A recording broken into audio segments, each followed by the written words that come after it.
अस्सलामुअलैकुम, मेरा नाम डॉक्टर बिन्यामीन है और आप मेरा यूट्यूब चैनल देख रहे हैं। आज के इस लेक्चर में हम वेरिएबल्स के हवाले से जो हम रिसर्च में यूज़ करते हैं उसके हवाले से बात करेंगे और उसके जो मुख्तलिफ़ टाइप्स हैं वो डिस्कस करेंगे। सबसे पहले हम वेरिएबल्स को इसके डेफिनेशंस से जानने की कोशिश करेंगे।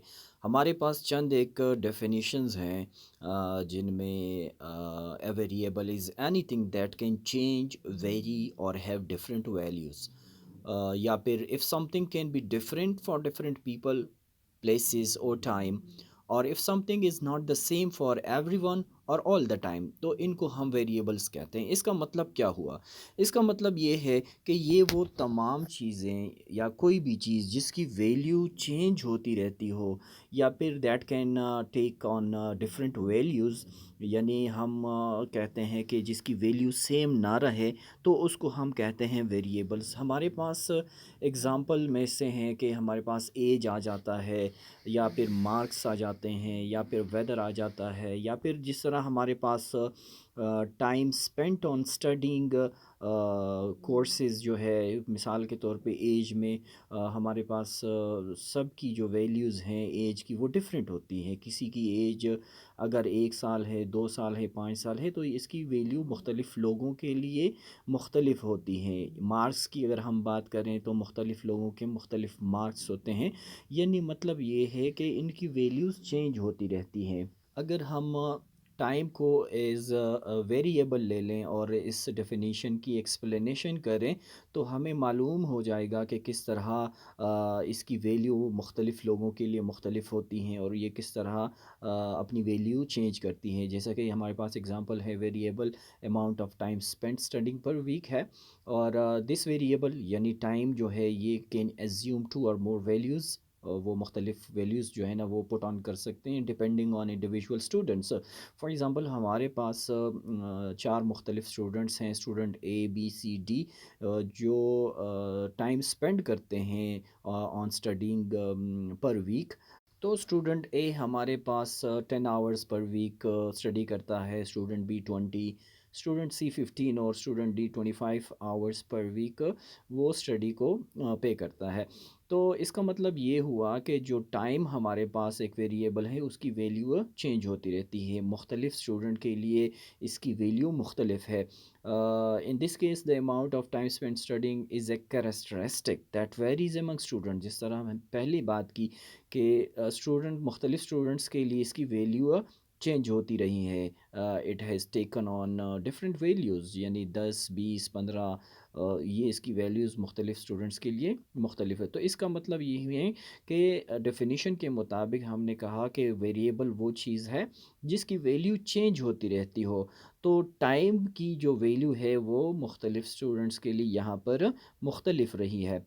एनी कैरेक्टरिस्टिक और क्वालिटी दैट कैन एज्यूम 2 और मोर वैल्यूज़, हमने पहले बात की। या फिर रिसर्चर जो है they can investigate how variation in this variable, यानी जो टाइम में वेरिएशन है वो इन्वेस्टिगेट कर सकते हैं और फिर रिलेट कर सकते हैं या फिर इसका इम्पैक्ट देख सकते हैं एकेडमिक परफॉर्मेंस पे। तो एनीथिंग जहाँ पे उसकी वैल्यू चेंज होती रहती हो तो हम कहते हैं उसको वेरिएबल्स। अच्छा, वेरिएबल्स की ज़रूरत या ये एसेंशियल क्यों है या इसकी हमें नीड क्यों पड़ती है?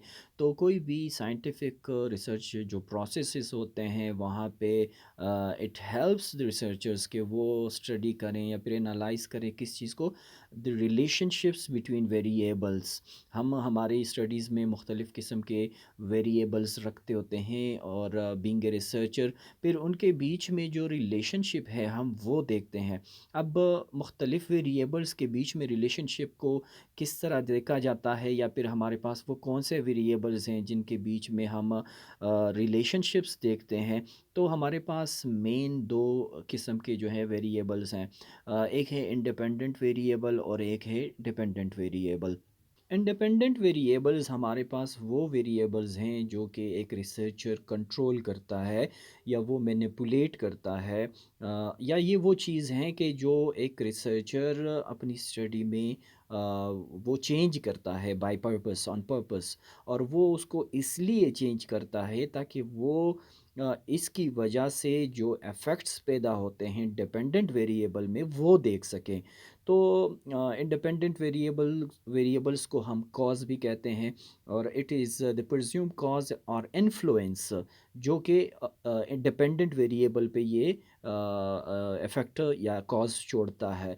तो हम कहते हैं कि इंडिपेंडेंट वेरिएबल्स वो वेरिएबल्स है जिसकी वजह से डिपेंडेंट वेरिएबल्स में चेंजेस आती हैं, और इन वेरिएबल्स को यानी इंडिपेंडेंट वेरिएबल्स को बीइंग ए रिसर्चर हम कंट्रोल करते हैं, हम मैनिपुलेट करते हैं, ताकि हम वो इफ़ेक्ट्स मालूम कर सके जो इसकी वजह से दूसरे वेरिएबल जिसको हम डिपेंडेंट वेरिएबल कहते हैं उसमें कॉज होती हैं। इस एग्ज़ाम्पल से हम इसको समझेंगे कि जो there is a significant relationship between chain smoking and lung cancer. Here smoking would be the independent variable.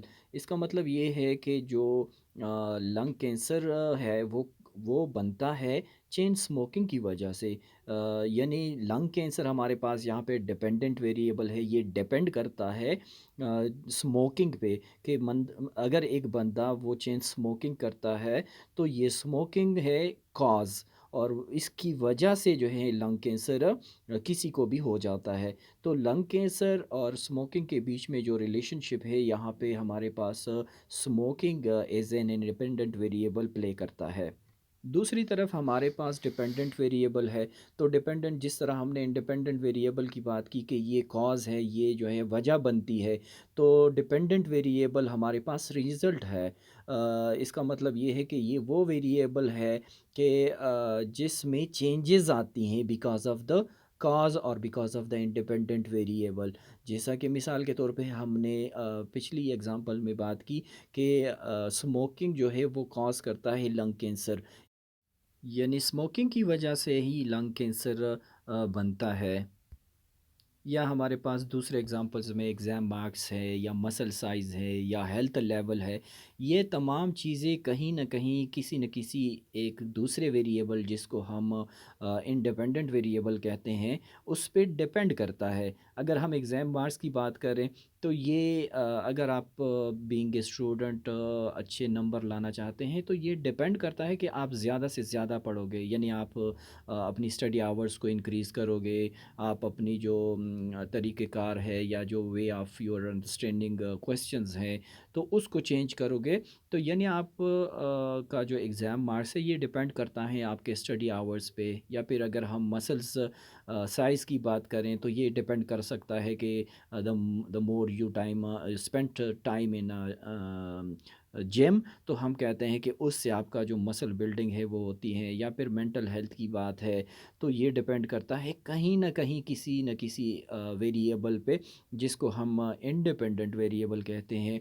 और एग्ज़ाम मार्क्स, मसल साइज़ वग़ैरह हमारे पास डिपेंडेंट वेरिएबल के तौर पे जाने जाते हैं। इसके बाद हमारे पास कंट्रोल वेरिएबल्स हैं। तो कंट्रोल वेरिएबल्स के डेफिनेशन से अगर हम इसको जानें तो a control variable is something that can influence the results but it is not the main thing we are studying. हमेशा एक रिसर्चर वो रिलेशनशिप देखता है between dependent and independent variables. अब कंट्रोल वेरिएबल्स वो नहीं हैं कि जिसको हम जानने की कोशिश करते हैं बीइंग ए रिसर्चर। ये वो वेरिएबल है जिसको हम हमेशा कोशिश करते हैं कि कंट्रोल रखें, ताकि हम डिपेंडेंट और इंडिपेंडेंट वेरिएबल्स के बीच में जो रिलेशनशिप है वो अच्छा है, बुरा है, पॉजिटिव है, नेगेटिव है, वो हम देख सकें। तो ये जो वेरिएबल है कंट्रोल वेरिएबल, हम इसको सब के लिए यानी सेम रखते हैं और इसको कंट्रोल रखते हैं ताकि ये असरअंदाज ना हो रिलेशनशिप बिटवीन इंडिपेंडेंट और डिपेंडेंट वेरिएबल्स के बीच में। तो the why of control variable को अगर हम जानें तो फिर यानी कंट्रोल वेरिएबल को हम क्यों रखते हैं या फिर इसको हम कंट्रोल क्यों रखते हैं, इसलिए रखते हैं कि to make sure the result happens only because of the main cause, not because of the other factors. जिस तरह मैंने पहले बात की कि एक रिसर्चर हमेशा डिपेंडेंट और इंडिपेंडेंट वेरिएबल्स के बीच में रिलेशनशिप को देखता है।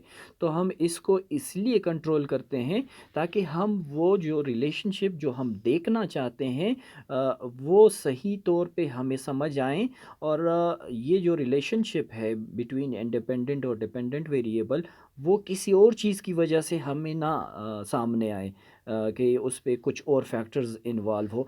Suppose we want to see do more study hours lead to better marks.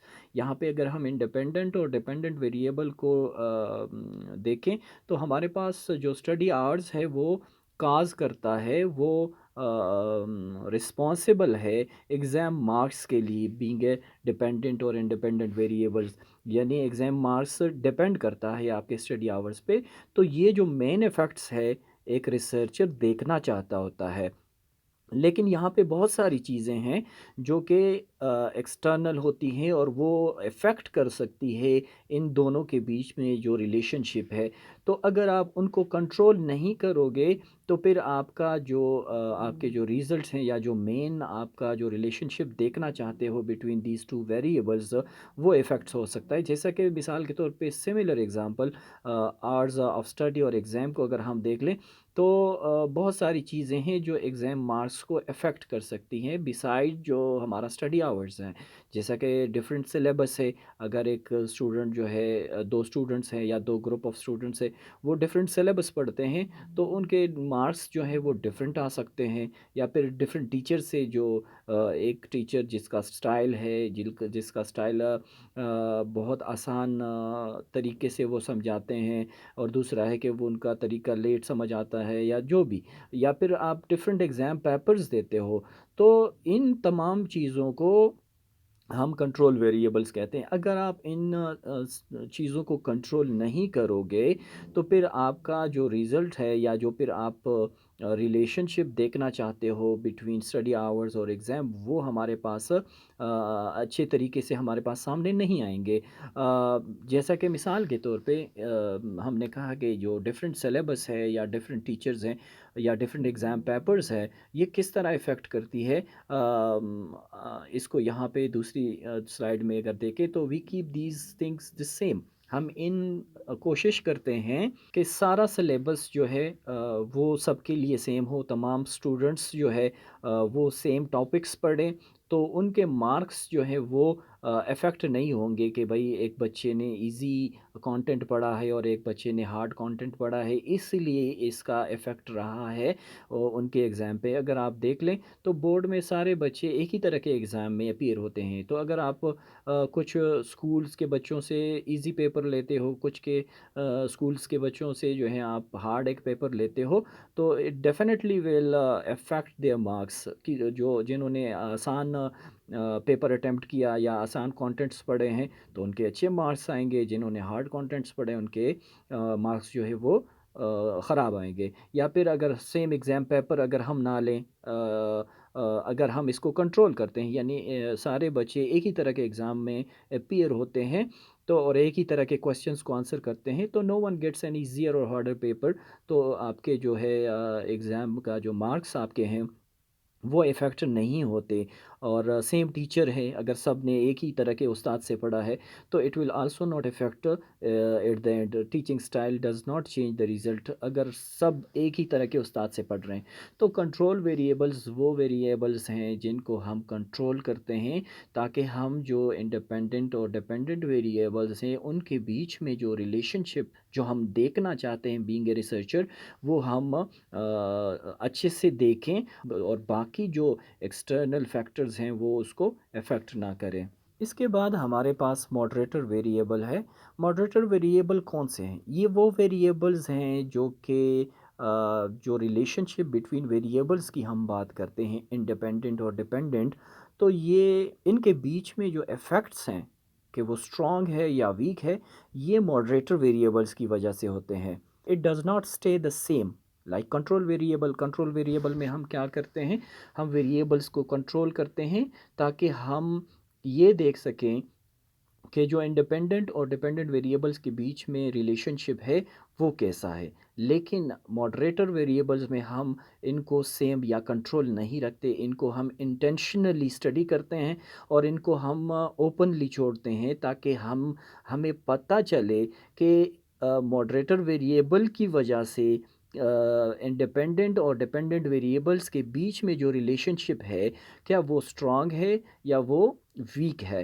It changes the strength of the relationship, ठीक है, वीक और स्ट्रांग बनाती है। इट इज़ इंटेंशनली स्टडीड और इट आंसर्स किस तरह ये चीज़ों को आंसर करता है, व्हेन और for whom does the effect become stronger और वीकर। विन और फॉर whom को इस एग्जांपल से जानने की कोशिश करते हैं कि मिसाल के तौर पे हमारे पास एक एग्जांपल ये है कि डज एक्सरसाइज जो इंडिपेंडेंट वेरिएबल है लीड टू वेट लॉस जो डिपेंडेंट वेरिएबल है। तो यहाँ पे मॉडरेटर वेरिएबल कहाँ लाई करता है। हम ये देखते हैं कि लोग एक्सरसाइज करते हैं लेकिन कुछ जो है लोग बहुत क्विकली वेट लॉस करते हैं और कुछ जो है ना स्लोली करते हैं और सम लूज़ वेरी लिटल। तो ये क्यों करते हैं, इसकी वजह क्या बनती है। तो इसकी वजह डाइट हम यहाँ पे मॉडरेटर वेरिएबल रखते हैं। कैसे, हम कहते हैं कि एक्सरसाइज से तो वेट लॉस होता है लेकिन अगर उसके साथ आप एक अच्छी डाइट लो तो आपका वेट लॉस जो है वो बहुत तेज़ी के साथ और अच्छे से हो जाता है। और हमने कहा कि एक्सरसाइज से वेट लॉस होता है लेकिन अगर आपकी डाइट अच्छी नहीं है तो आपका जो वेट लॉस है वो स्लोली होगा और लेस वेट लॉस होगा। तो एक्सरसाइज की अगर हम बात करें तो वो इंडिपेंडेंट वेरिएबल है, यानी आपका वेट लॉस डिपेंड करता है एक्सरसाइज पे। लेकिन अगर उसके साथ आप अच्छी डाइट रखो जिसको हम मॉडरेटर वेरिएबल कहते हैं, जो ये डिफ़ाइन करता है कि जो रिलेशनशिप बिटवीन वेट लॉस और एक्सरसाइज है ये स्ट्रॉन्ग है या ये वीक है। तो हम कहते हैं कि गुड अगर डाइट है तो वो आपका मोर वेट लॉस की तरफ लेके जाता है और अगर पुअर डाइट आप रखते हो एक्सरसाइज के साथ तो वो जो वेट लॉस है वो आपका लेस वेट लॉस होगा।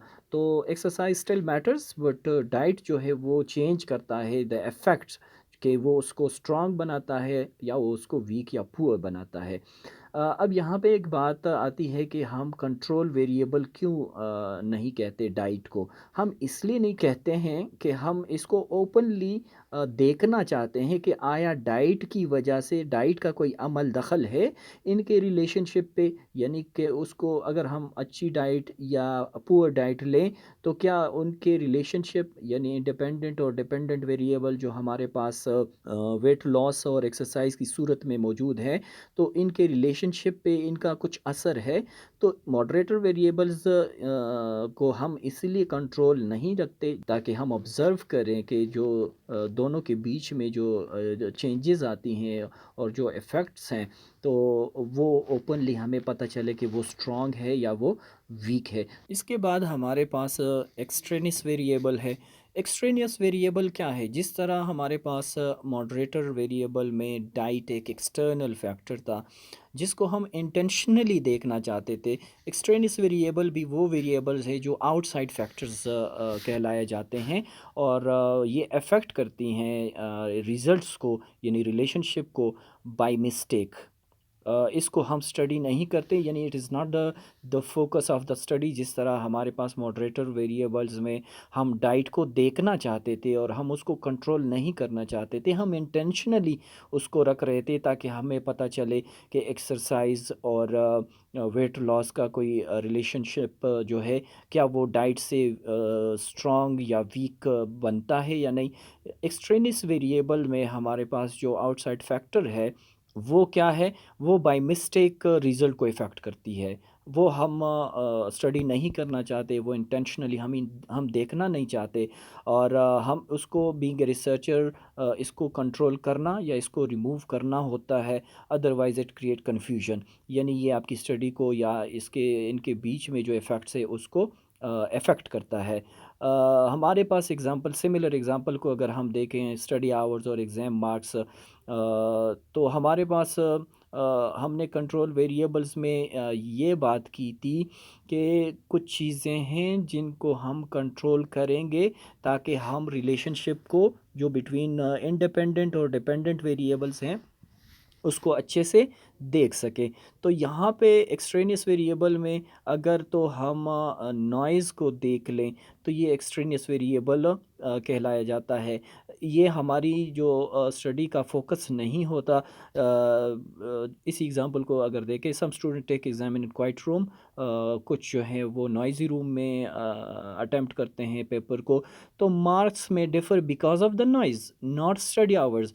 बेशक स्टूडेंट्स जो है 4 घंटे या 5 घंटे या 10 घंटे पढ़े हैं, वो मैटर नहीं करती। जो नॉइज़ है, जो एक एक्सट्रेनियस वेरिएबल का रोल प्ले करता है, एक्सटर्नल है, आउटसाइड है, और जो बाय मिस्टेक जो है आपके डिपेंडेंट वेरिएबल और इंडिपेंडेंट वेरिएबल के बीच में जो रिलेशनशिप है उसको अफेक्ट करती है। एक्सट्रेनियस और मॉडरेटर वेरिएबल्स को आप इस चार्ट से ज़्यादा बेहतर तौर से जान सकते हैं अगर हम मॉडरेटर और एक्सट्रेनियस वेरिएबल के पर्पस को देखें। जो मॉडरेटर वेरिएबल है, इट एक्सप्लेन्स व्हेन और for व्हॉम the effect should change. यानी जिस तरह हमने डाइट की बात की, तो उन लोगों के लिए इफ़ेक्ट्स चेंज हो जाते हैं, या फिर हम कहते हैं कि वेट लॉस उनका ज़्यादा तेज़ी के साथ घटता है, जो अच्छी डाइट लेता है। और जो कम या पुअर डाइट लेता है, तो हम कहते हैं उनके लिए ये चेंजेज़ जो है ना वो कमज़ोर होती हैं। जबकि एक्सट्रेनियस वेरिएबल्स वो है जो अनवांटेड है, और जिनका इन्फ्लुएंस को हम देखना नहीं चाहते होते, इंटेंशनली हम उनको नहीं देखना हो चाहते होते हैं, और वो जो है ना आउटसाइड एक फैक्टर भी है। और दूसरा ये है कि दैट इज़ अनवांटेड, और वो इन्फ्लुएंस करता है रिलेशनशिप को। दूसरा ये है कि रोल के को लेके अगर हम बात करें, तो moderator variable are intentionally studied, और एक्सट्रेनियस आर अनवांटेड और एक्सीडेंटल। जिस तरह हमने नॉइस की बात की, तो अगर आप उसको कंट्रोल करते हो, बीइंग ए रिसर्चर आपको कंट्रोल करना होता है, आपको इसको रिमूव करना होता है। नॉइस को अगर आप रिमूव करोगे, तो जो इंडिपेंडेंट और डिपेंडेंट वेरिएबल के बीच में जो रिलेशनशिप है, आप उसको अच्छे से बेहतर तौर से देख सकते हो। इसकी ट्रीटमेंट की अगर हम बात करें, तो moderator variable can be measured, और इसको एनालाइज कर सकते हो। जिस तरह हमने डाइट की बात की, तो आप उसकी डाइट को मेजर कर सकते हो और उसकी एनालिसिस कर सकते हो। जबकि एक्सट्रेनियस वेरिएबल और हमेशा जो वो होते हैं वो कंट्रोल किए जाते हैं या फिर एलिमिनेट किए जाते हैं। एग्जाम्पल हमने पहले ही बात की कि डाइट एंड एक्सरसाइज और वेट लॉस में, और नॉइज़ जो है ड्यूरिंग एग्ज़ाम्स। इसके बाद हमारे पास मीडिएटर वेरिएबल है। इसके डेफिनिशन को अगर हम देखें, तो a mediator variable is the middle step that explains how and why the independent variable affects the dependent variable, और a mediator variable explains the process through which an independent variable affects a dependent variable। तो इसका मतलब ये हुआ कि mediator variable ये वो variable है जो दोनों के बीच में, यानी डिपेंडेंट और इंडिपेंडेंट वेरिएबल के बीच में जो इफेक्ट पाया जाता है, ये पूछता है कि ये क्यों पाया जाता है या ये कैसे पाया जाता है। सिमिलर एग्जांपल को हम लेंगे, जो एक्सरसाइज और वेट लॉस है, तो हम क्या स्टडी करेंगे, हम ये देखना चाहते हैं कि how does exercise lead to weight loss. कैसे हम जो है ना एक्सरसाइज जो है वो वेट लॉस करता है। हमारे पास इंडिपेंडेंट वेरिएबल में एक्सरसाइज है, डिपेंडेंट में वेट लॉस है। तो हम कहते हैं कि एक्सरसाइज जो वेट लॉस है, ये एक्सरसाइज की वजह से है, लेकिन एक्सरसाइज क्या करता है, इट इंक्रीजेज मेटाबॉलिज्म। अगर मेटाबॉलिज्म जो है वो इंक्रीज हो जाता है, तो वो वेट लॉस की तरफ चला जाता है। जिस तरह हमारे पास ये अगर आप एग्जांपल देख लें, तो एक्सरसाइज फिर इंक्रीजेज मेटाबॉलिज्म, और फिर उसके बाद वेट लॉस है। तो मेटाबॉलिज्म जो है it is the middle step, जो कि क्या करता है, explain why exercises cause weight loss. तो इसके बगैर जो है we couldn't know how exercises works. इसको एक दूसरे एग्जांपल से भी हम देख सकते हैं कि watching violent games increases aggression in children. हमारे पास independent variable watching violent games है, और एग्रेशन जो है वो इन चिल्ड्रन वो डिपेंड करता है, यानी वो ये डिपेंडेंट वेरिएबल है ऑन वॉचिंग वायलेंट गेम्स। तो अब हम कहते हैं कि जो एग्रेशन है बच्चों में, वो किस तरह इंक्रीज़ हो जाता है या एग्रेशन बच्चों में किस तरह आती है। बच्चे कॉपी करते हैं वायलेंट बिहेवियर को और उसी को फिर एग्ज़ीक्यूट करते हैं। जो चीज़ें देखते हैं तो वो उसकी फिर क्या करते हैं, एप्लीकेशन करते हैं। अब आते हैं इंटरवीनिंग वेरिएबल्स की तरफ। इंटरवीनिंग वेरिएबल्स कौन से हैं? ये कॉन्सेप्चुअल वेरिएबल्स कहलाए जाते हैं और ये थ्योरेटिकली जो रिलेशनशिप है इंडिपेंडेंट और डिपेंडेंट वेरिएबल्स के बीच में, तो वो थ्योरेटिकली एक्सप्लेन करते हैं। इसमें यानी इंटरवीनिंग वेरिएबल्स ऐसे वेरिएबल्स हैं जिनको हम कंक्रीट फॉर्म में नहीं देखते। ये भी आप कह दें कि एक मिडल फैक्टर है जो कि एक मिडल जो वेरिएबल के तौर पे पाया जाता है, जिस तरह हमारे पास मीडिएटर वेरिएबल्स में थे। लेकिन इसमें फ़र्क ये होता है कि ये एब्स्ट्रैक्ट फॉर्म में होते हैं, not directly observable or measurable. They are used mainly for theoretical explanation और it explains the relationship conceptually, not always statistically. हम statistically इसको measure नहीं कर सकते होते हैं।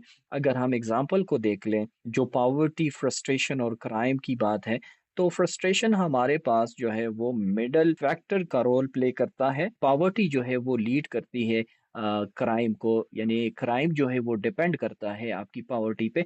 तो बीच में इंटरवीनिंग वेरिएबल वो फ्रस्ट्रेशन है। Frustration is difficult to measure precisely, हम उसको नहीं मेजर कर सकते और इसी वजह से इसको हम जो है ना इंटरवीनिंग वेरिएबल कहते हैं। अब मीडिएटिंग वेरिएबल और इंटरवीनिंग में फिर फ़र्क क्या है? दोनों मिडल फैक्टर्स हैं। मीडिएटिंग वेरिएबल वो वेरिएबल है जो कि हाउ और व्हाई पे फ़ोकस करता है। हमारे पास इंडिपेंडेंट वेरिएबल किस तरह जो है वो अफ़ेक्ट करती है डिपेंडेंट वेरिएबल को, और हम कहते हैं कि मेटाबॉलिज्म या फिर बच्चे किस तरह कॉपी करते हैं एग्रेसिव बिहेवियर को और फिर वो किस तरह एग्रेसिव हो जाते हैं। जबकि इंटरवीनिंग वेरिएबल्स में हम ये सच कुछ नहीं देखते, ये कंसेप्चुअल वेरिएबल कहलाए जाते हैं। They theoretically explain the relationship between independent और डिपेंडेंट वेरिएबल्स और ये मेजरेबल नहीं होते।